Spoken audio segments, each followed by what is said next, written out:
In the late 1960s and through the decade that followed, something called progressive jazz had its moment in concert stages and on record turntables, normally reserved for rock, blues, and pop.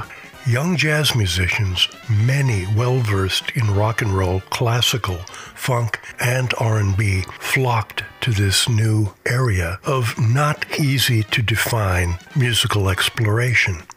One of the best bands to rise up in this musically diverse era was a 9-piece band from Appleton, Wisconsin, who during their time recorded for 2 major American record labels, 1 highly respected jazz label, and played all the major jazz festivals and hit the national Billboard charts.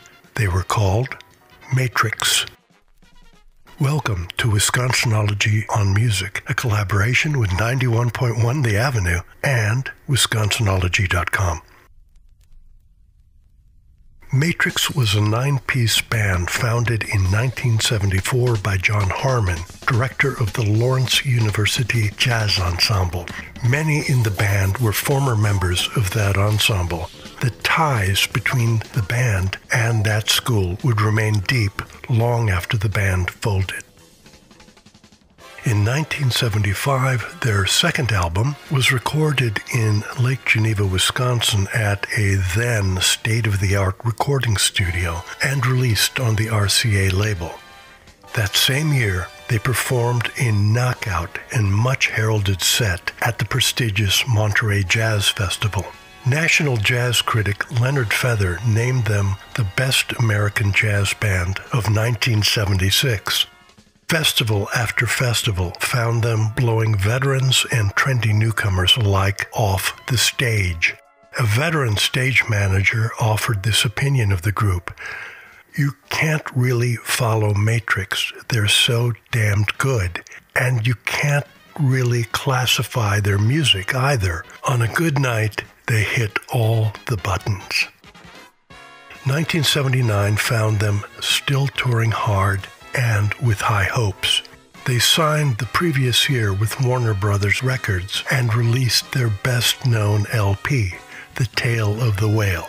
That record hit the jazz charts and peaked at number 28. But it costs a lot of money to keep a 9-piece band on the road. Matrix had a custom touring bus and a separate equipment vehicle that housed a state-of-the-art live sound system.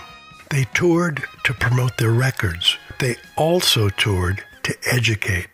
Keep in mind, this is a bus full of educators who conducted numerous jazz clinics in colleges and high schools across the nation. Matrix members' ability to weather the hardships of being in a large band ran into the late 70s energy crisis and the general malaise caused by the economic stagnation of that era. Critical praise cannot pay the bills. To make things worse, FM radio, which earlier in the decade had been based on free-form experimentation, was now losing interest in exploring anything other than ad revenue and the Eagles' latest album.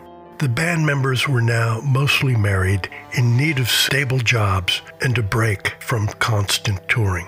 If you've learned one thing from this show, it's that constant touring without significant financial reward is its own kind of hell. In the early 80s, music was changing fast. The band got together for 2 records, including a final album that they recorded at Irish Sax Studios in Appleton's near West Side. The speed of life did the rest, and by 1983, Matrix was no longer a going concern. I would like to thank listener Tony Kubek for suggesting this episode. For 91.1 The Avenue and Wisconsinology.com, I'm Frank Anderson.